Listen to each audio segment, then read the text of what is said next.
All right, and we're back for another episode of the Lakers Fast Break podcast. It's Gerald Glassford coming right back at you here from Lakers Fast Break, Pop Culture Cosmos, Inside Sports Fantasy Football, and Game Source. We truly appreciate everyone out there listening to all of our great shows. And if you can, give us that 5-star review on Apple Podcasts, or if you can follow, share, subscribe, do whatever you can to support us right here at the Lakers Fast Break. And also as well, NBA Draft Junkies, the Run the Floor podcast, and everything that they do at the Lakerholics.com site.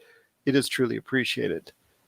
We wanted to go ahead and just give you an update on what's going on. I think it is day 11 of the NBA playoffs, if I'm not mistaken. I counted it out earlier. We had the break that was there because of what was going on with the protests, but I believe it is NBA playoffs day 11. And kind of surprising on a couple of notes, but Boston, Denver, and also the Clippers were victorious today. And here to talk about all three games with me real quick is my good friend. You got to check out what he's doing today at NBA Draft Junkies.com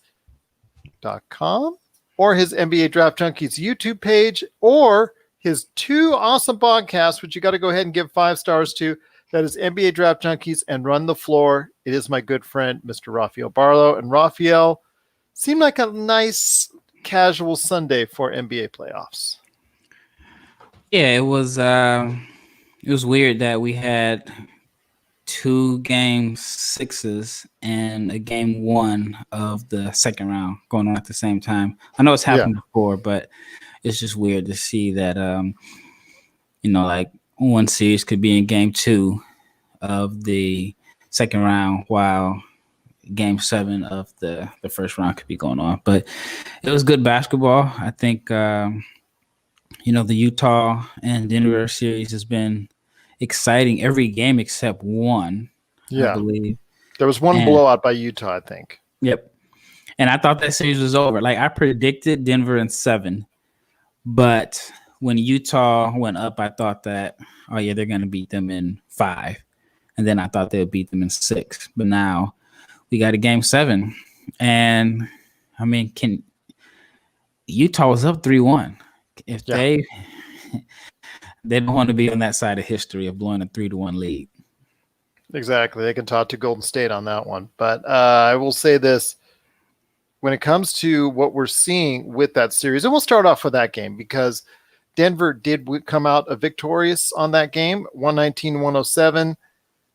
I'm telling you, my friend, what's going on with Jamal Murray? Jamal Murray, again, we talked about this the other day. Why doesn't he seem to get enough love out there? He's a 19, almost 20-point a game scorer during the regular season, but this is the second postseason in a row where he seems to have kicked it up a notch. Like you said before, he isn't having to need to go ahead and worry about the playmaking per se on an every play basis. He just needs to go out there and do his thing. I just don't know why he just doesn't do it more often during the regular season. Well, I guess you'd rather him do it in the playoffs than the regular season. Playoffs where stars are made, and he's definitely shown that he's a star in this league. I get it, yeah. But I do agree with the fact that he's not as talked about. Like, even this series, Donovan Mitchell, his performances were more discussed. Murray was kind of like the afterthought in a sense. And even with like Luka, Luka's got a lot of attention, rightfully so, but I definitely do feel that Jamal Murray hasn't received the same amount of attention. And because this is his second game in this series at over 50 points or over. Is that correct? Yeah. And like I just heard the press conference, and Mike Malone said that last year he did the same thing in the first round when they upset San Antonio. They don't make it, or it was the first round, I believe. They don't make it to the second round without him having another big time performance. And this is the second playoffs in a row that he's shown to be a big time player when the game is important in crunch time and in must-win situations. So, yeah, he's definitely underrated. Yes, I agree. And so does Content Creators 805. Welcome back, my friend. As what you're saying, this is an all-time classic duel between Murray and Mitchell, and you can't wait till Game 7. You know what? I don't think anyone out there that's an NBA fan would disagree with you on that, because including Rafael and I, because we're excited for Game 7. And that, I actually want to go ahead and break it down to you, my friend, because Mitchell has 2 as well. Yes, both Donovan Mitchell and also as well Jamal Murray have 2 50-point games in this series. And it is the only time in NBA history this has happened. Thank you for the shout out on that, Content Creators 805. Got to give you the props on that. But I want to ask you this, my friend. It's come down to a Game 7, like you called it, and you're still sticking with Denver. But this is going to be one for the ages, I think. This is really going to come down to it. It could be another one of those slobber knockers, as Jim Ross would say, with the 5-6 overtime, just incredible game that was with Portland and who was it? Oh gosh, and Portland and Denver. So I want to ask you this, my friend. It just, to me, I think it's a wash between Donovan and also Jamal. To me, it's all about the supporting cast. Does Utah have enough to outpace Jokic and the rest of the Denver Nuggets? I don't know, man. This series is so unpredictable. I mean, it looked like, well, we all thought that Denver was going to win because we just felt like Utah was going to be without a couple of starters. I thought Conley would miss more time. Yeah. But then also Denver was missing a couple rotation guys. And when it was 3-1, I just thought the series was over.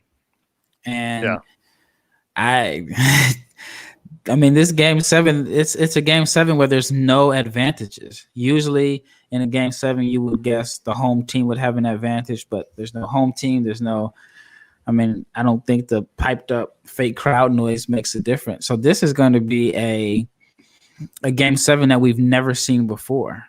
Absolutely. And Content Creators 805 is matching in. He's thinking that Denver would be a better matchup for the Clippers.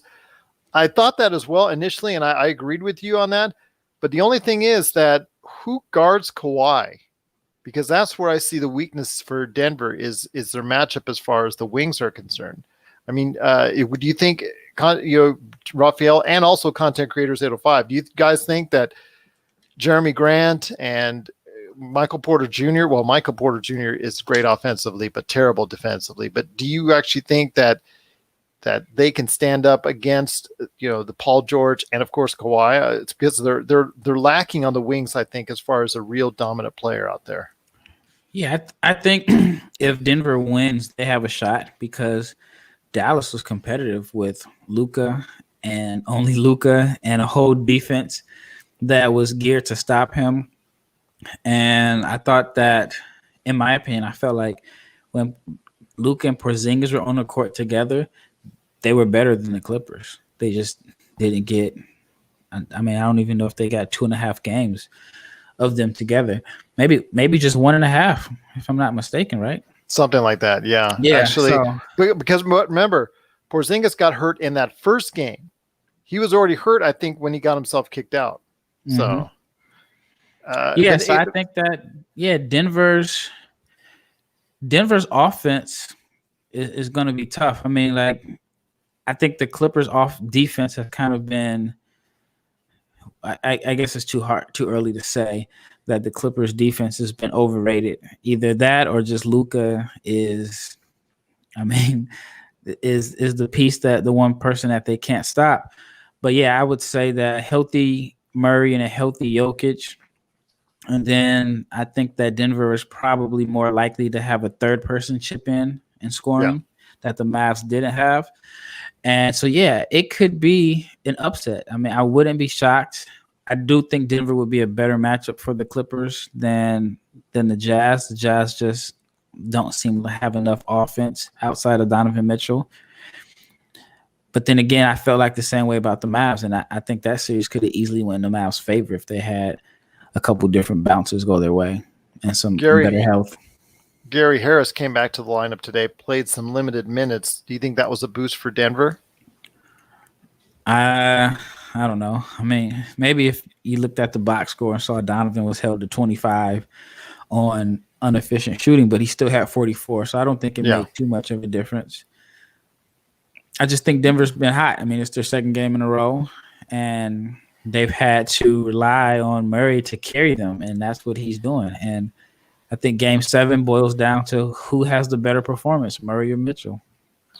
And if it does come down to a matchup between the Clippers and Denver, while I was talking about the lack of wing strength when it comes to Denver, it works on the opposite end where Paul George would have to consistently guard Murray as far as from a defense standpoint, because if they throw Lou Williams out there on Jamal Murray, oh my gosh, or Wow. Reggie Jackson, yeah, that would be a nightmare for the Clippers.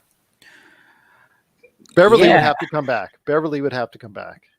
Yeah, and I think Beverly would be good for that series because he can harass Murray, and then they can easily switch off on them. But if they can get, I think they may be able to just outscore the Clippers. I do think that could be a possibility. Kawhi is playing the best basketball I've ever seen him play. So I don't think that you can slow him down. He's just too physical, too strong. It seems like he's making every shot. I think Grant will make him work, and I think Grant will probably do a better job defending him than what the Mavs had, because the Mavs had to use Kleber to defend him, because anytime Kawhi had a guard or wing on him, he just overpowered them. So that's why you saw Kleber on him a lot, and I think he did the best job as he could, which Kawhi was shooting jumpers over Kleber instead of just bullying his way to his sweet spots. But yeah, I think Denver would just have to outscore them. I know it sounds cliche and sounds like a Magic Johnson take where, the team that scores the most points wins. But I think Denver would just have to say, hey, Kawhi's going to get his points. Let's hope Paul George is still, inconsistent. But if we can just outscore them and make them play at our pace, then we have a chance. Well, I'll tell you what, my friend, Denver and Utah, it's going to be an epic Game 7. The Content Creators 805, and you have hit it right on the head as far as, seeing that in the not too distant future in 2 days. I'm looking forward to it just as an NBA fan, just as somebody who wants to see an epic battle between, almost like dueling banjos. If you can do that, I can do this better. And to see the faces on Jamal Murray after he makes one of his crazy shots, he makes those smirks, he makes those little faces that even when it's a close game, he's still making those, it's like almost like he's showing off a little bit, not on the verge of taunting or whatnot, but it seems very confident in his game right now, because when he's hot like that, the Denver Nuggets are really hard to stop. Yeah. Yeah, and then I think Jokic will be able to pull some of the Clippers' bigs out of the paint if he's knocking down open shots. So I think that would be a good matchup. But I guess I can't look too far ahead because they still have to get past Utah. Absolutely, and we'll find that out for sure on Tuesday, and we'll be back here, obviously, then to go ahead and cover the game for you and then preview the next round against the Clippers, who did win today, 111-97. They just cruised in the second half. All props to Luka Doncic, 38 points today, 9 rebounds, 9 assists, but didn't get much help otherwise, and which was really disappointing to see because, like you said, had they had their full team there against the Clippers, I think it would have been a lot closer. There's a really good chance that they could have gone up 3-1 in that series. Yeah, even today I felt like they had a chance when they cut it to 6, and then Clippers just hit some big shots. So I think Luka definitely catapulted his status. Everybody thought he was good. Everyone thought that he was going to be, one of the best players in the league in the near future. But after this series, he's proven to be arguably top 5 right now. What he did to that Clippers defense, which they have 2 of the best wing defenders, and he was able to put up monster numbers on efficient shooting. And I think he only had one game where his numbers were somewhat average. But other than that, he had a couple 40-point games. I think he ended up averaging like 31 a game, but you can say that number was brought down because of the 22-point game that he had. And other than he was efficient. He got to the basket. he just showed his full toolbox of skills. And so the Mavs have a bright future, really bright future, especially if they can, get Porzingis healthy. And then I believe they'll have the room for one max contract before Luka's due for his big extension. So, yeah, the future's looking bright for Dallas.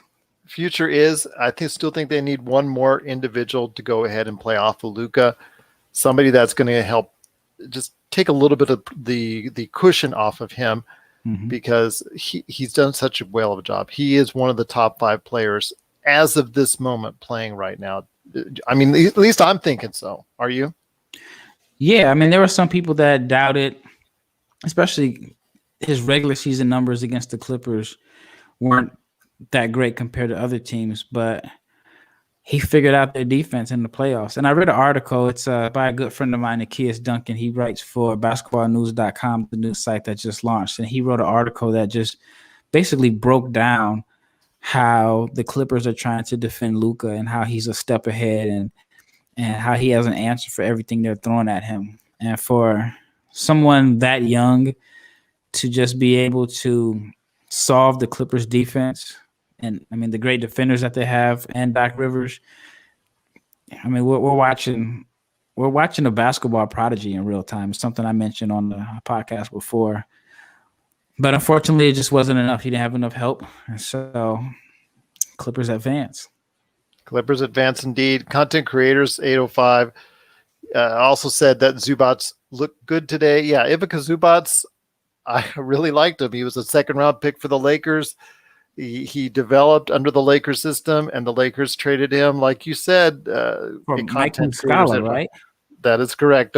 As I said to CC805, don't get me started with that trade for Mike Muscala. That is, that's one that you got to go ahead and just shake your head at. Just incredible. Just you see right now, he's one of the best offensive rebounders in the NBA as far as statistically. He does a pretty good job clogging up the middle. Does everything you need as far as from a standpoint of the old traditional big man style of playing, and he gives them those solid minutes. And right now the Lakers could have used him, but unfortunately they gave him up. But again, this is something that they will have to focus on if those two advance to the Western Conference Finals, about seeing if they could go ahead and get him out of the game with some foul trouble early on, because if that's the case, you're able to go ahead and have a better chance on the boards and things of that nature. But again, let's not go in too far into that. He's a lot better than JaVale and younger.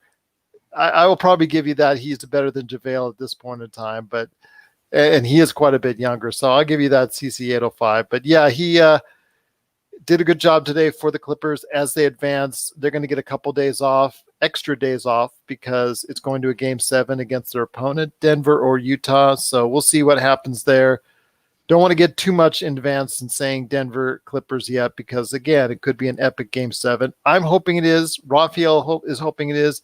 Everybody out there that's listening and watching, I think, is also very in tune to seeing what's happening with that Game 7, because it looks like it's going to be a very epic Game 7.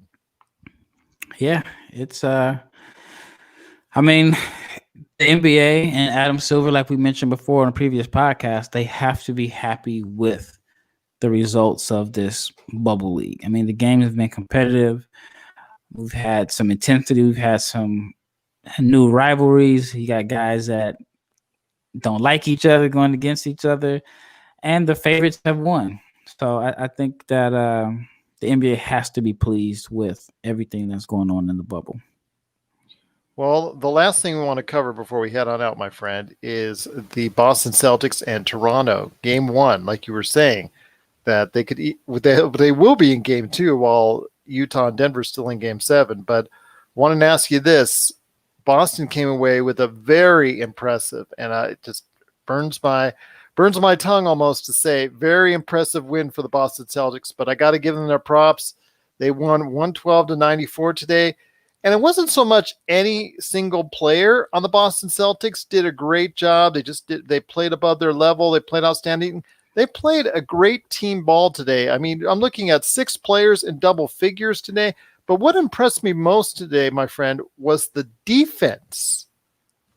They Yeah. really locked down the Raptors. I mean, they held them as far as their shooting is concerned, really to an extent where they just could not make a shot. 25% from the three-point area, 36%, almost 37% from field goals overall. 94 points in a playoff game like this where the scores are higher, almost as high as at any point in time. I think there was like a 1983, 1984. Those playoffs right now have a higher scoring average. But outside of that, when you're scoring at a premium like they are right now, getting 94 points is not going to get it done. And you're right, CCO 805. Boston's a lot better than a lot of people thought they were. Well, I thought they were going to be pretty good. I didn't think I didn't think losing Horford would make that big of a deal because I thought the growth that Tatum and Brown would overcome that. And then, I just thought they could win by committee. I thought Robert Williams would be a little better than what he has been. But man, if he ever decides to put it together, Boston would be really tough. But yeah, I was high on Boston this year. I just think that last year they just had too many things going on, too many distractions in the locker room, and too many guys that just had different agendas. So I'm not shocked at all. It's kind of like a situation where it's an addition by subtraction, and that's what we're seeing with Boston. But with Toronto, it's kind of surprising to me because I'll say this with this first game, because Toronto have been playing better than arguably anybody else in the bubble. Well, I think they had the easiest competition, though. Yeah, you could say that as well. I do think that they had the easiest path. Ooh, that was a tongue twister in a sense. And but yeah, I mean, Gasol and Siakam were held to, I don't even think they had 20 points combined, which is less than what Siakam has been averaging in the postseason. So Boston's defense did well, but I think this series goes 7. I see this as a seesaw that just goes back and forth. Because Nick Nurse is going to come up with something to counteract what happened in game 1. Obviously, he was not very happy and pleased with his team's performance, but he seems to probably be right now one of the leading X and O guys that are coaches out there for the NBA. And I suspect something he'll throw out there will probably go ahead and have Boston trying to readjust themselves for game 2. Well, I think it would be easier if one guy went off. Like if Tatum had 30 or 40, then you adjust to that. I think it's a lot harder to adjust to a balanced offensive attack. Yeah. And that's what the Celtics had. So I'm interested to see what he comes up with. He's going to come up with something. Yeah. He's very good at adjusting. But yeah, I think I got Toronto winning game 2.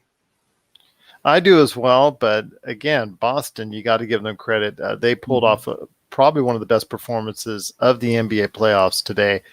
And you're right, CC805, in agreeing with Rafael Barlowe that this game, or that the series between Boston and Toronto has 7 games written all over. I couldn't agree with both of you more on that. That's just something that it looks like Denver and Utah. Denver and Utah look like from the very beginnings it was going to be 7, and that's ultimately what is the case.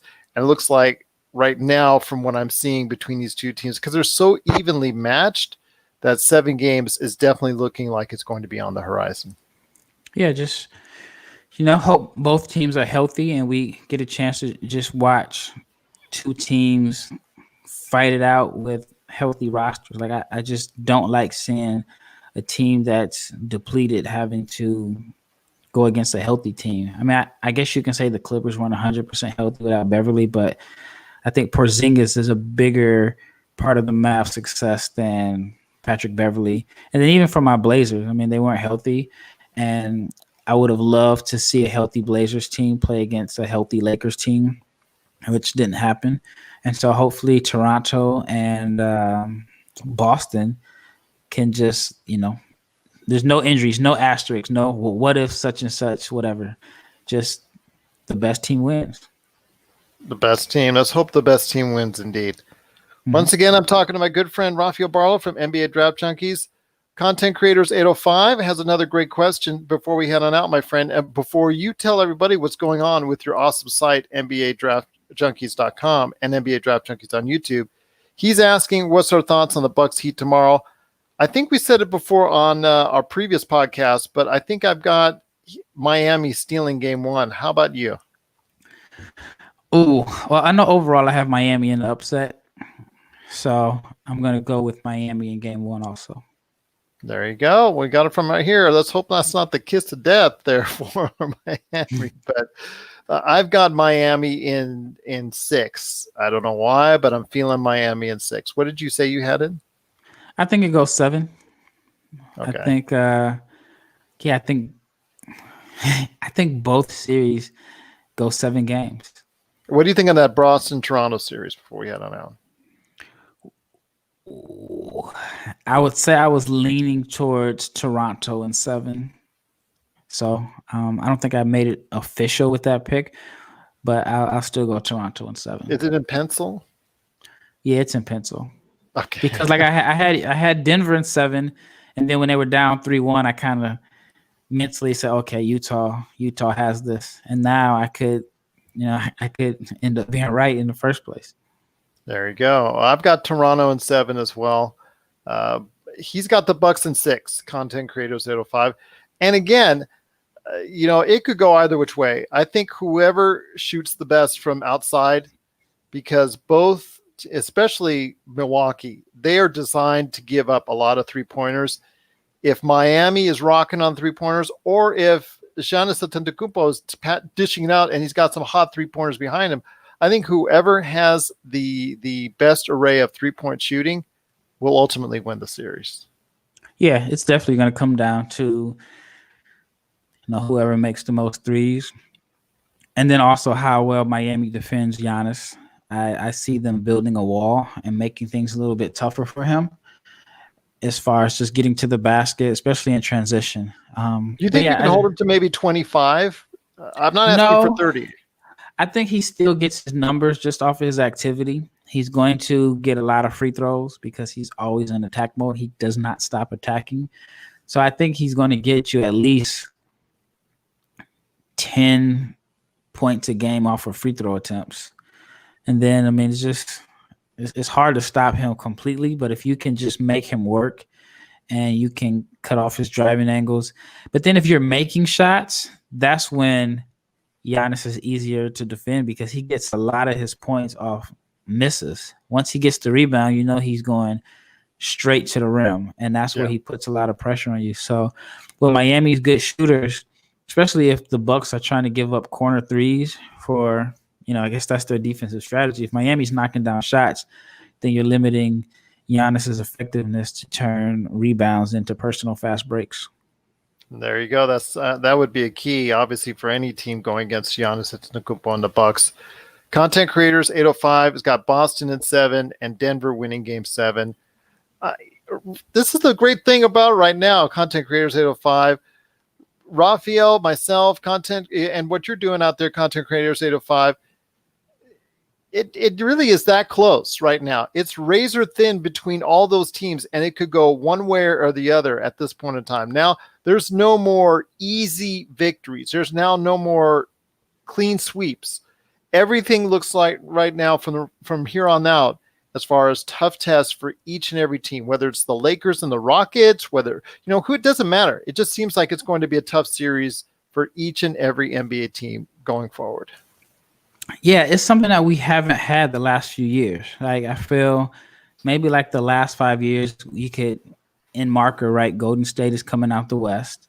And other than last year, you felt like LeBron was coming out the East. So the second round, the matchups weren't as evenly matched as they are this year. I feel like if Houston moves on and let's say Utah or Denver moves on, I feel like for the most part, every team that's advanced to the second round can beat the favorites. Like, I don't think that the Lakers have a major advantage over Houston. I mean, it's going to be a contrast in styles. It's going to, curious to see which style wins out.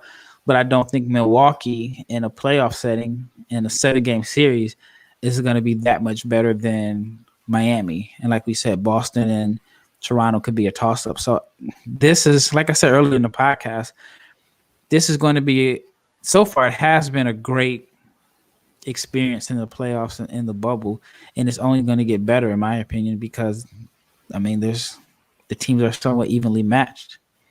Absolutely, and I'm looking forward to the rest of the playoffs because there are going to be no more easy victories, I think. I mean, you'll see some blowouts here and there, but again, as far as series are concerned, you're not going to see any no more Iverson sweeps, no more sweeps entirely. I don't think from this point going forward. I think you're just going to see tough matchups, and I'm looking forward to it.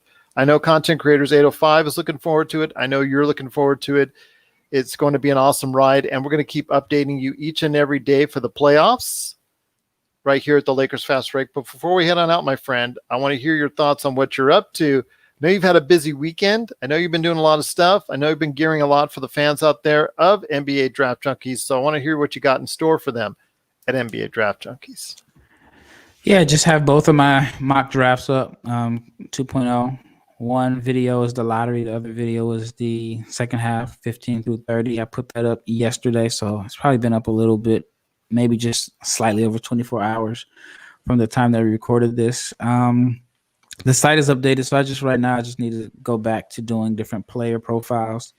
And so I have a Devin Vassell video that I'm sitting on. I'll release it tomorrow. I know I've said that in the past, but I'll release that. Then I have another one that I'm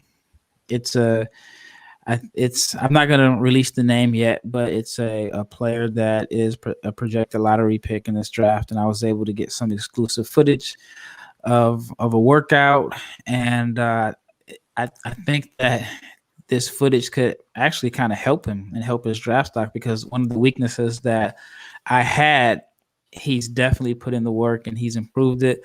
He's improved that area. And so right now I'm just kind of waiting on approval. Just out of respect, I sent it to his camp, his agency, and everybody that is involved in his draft process. And so I'm just kind of waiting on them to give me the okay to release it. And once I do that, I think the video will I think it'll pique some interest, simply because usually at this time you may see guys like ESPN or Draft Express have different videos of guys working out, but they haven't been able to have access. I guess because they're with ESPN and ESPN is probably, because of what's going on, not going to pay for guys to go to the gyms and put their guys at risk. So I think the draft coverage as far as like workout videos has been pretty limited this year. And so if I can, just get access to different players, I think it will be very beneficial for my site. There you go. And I hope it will be, my friend, because I'm rooting for you and I'll be checking it out. That is NBA Draft Junkies on YouTube, NBADraftJunkies.com, plus his great shows, Run the Floor, and of course, NBA Draft Junkies, available wherever you get your podcasts. And for myself, wanted to let everybody know on Lakerholics.com, not only do you hear Laker Tom's crazy rants, not only do you hear or you can read what Magic Man, Laker Tom, and Jamie Sweet are doing up there, but I did drop my mock draft 3.0 up there, along with a lot of Rafael Barlowe's videos from NBA Draft Junkies. And you can go ahead and check that out right there at Lakerholics.com, who I think is going to go where for now, but I'm looking forward to maybe even going into it even further on a mock draft 4.0 coming up in the near future. I'm still hoping Rafael will get on the suit one of these days and, go ahead and do another If I Was the GM type video. So I'm hoping for that, my friend. Yeah, I definitely want to get back to doing that. Because you said you have to have 30 of those. At least 30 different combinations. That's the hard part. That's the hard part. There probably will be some duplicates because, I'm not going to wear a red suit for the Bulls or the Hawks. And I definitely don't have a purple and teal one for the Hornets, so they'll get the basic black and white.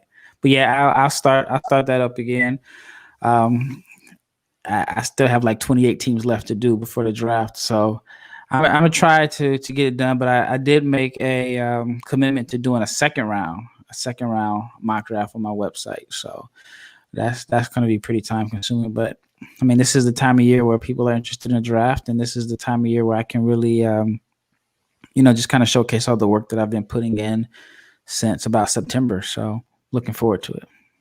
And this has been a great privilege of mine to go ahead and see firsthand all this great work that you're doing. It's just so awesome to see how much detail is in the process. And Content Creators 805 has some kind words for you on your work. He says, nice, Rafael. He says, awesome. Just your work is just speaks for itself. He complimented us on the show today. CC 805, we just appreciate everything that you do as far as supporting this show. For us right here at the Lakers Fast Break, again, I've already posted on the Lakerholics.com my mock draft, or at least my latest one. I also will be going ahead for the Pop Culture Cosmos side. That's going up to radio worldwide and also as well podcast outlets everywhere. Our tribute, both myself and my co-host Josh Peterson on Chadwick Boseman, plus also as well a review of Bill and Ted's Face the Music, also as well Class Action Park on HBO Max, and so much more. So you want to check that out Monday when it hits radio and podcast outlets everywhere. Of course, Lakers Fast Break, we're continuing this between myself and Rafael. Each and every day there's the playoffs, so we hope that will continue. But again, as always, keep in mind what the folks out there in the NBA are fighting for. They're fighting for social justice. They're fighting for equality in our country and systemic racism to fight against that. So before we head on out, just want to make sure everybody knows that, again, each and every day we got to go ahead and see what we can do to get this thing done and try and build a better country of ours that's more equal and more loving to each other. But my friend, it's been a great episode. I just want to thank you again for joining me. We've got games tomorrow on the slate, don't we, my friend? Yeah, Milwaukee and Miami, and then possibly the closeout game between Houston and Oklahoma City. Ooh, so the plot thickens there. Yeah, ooh.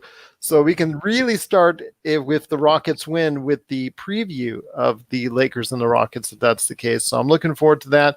And then seeing if Content Creators 805 or we are going to be right as far as who gets the nice jump for this series between Milwaukee and Miami. So I'm looking forward to hearing your thoughts tomorrow on both those games. Yeah, thank you, Content Creators 805, for your contribution to the show. I really appreciate that. Absolutely. And if you ever want to come on live, let us know. You ever want to join us, all you got to do is hit me up at Lakers Fast Break. He's at Barlowe 500, at NBA Draft Junkies on Twitter. We're just all right there. Or hit me up on a Lakers Fast Break social media. I'm all over the place. And of course, we just truly appreciate any time you watch or everyone out there listens to us right here at the Lakers Fast Break podcast. Thanks for watching CC805. Hopefully we'll see you tomorrow.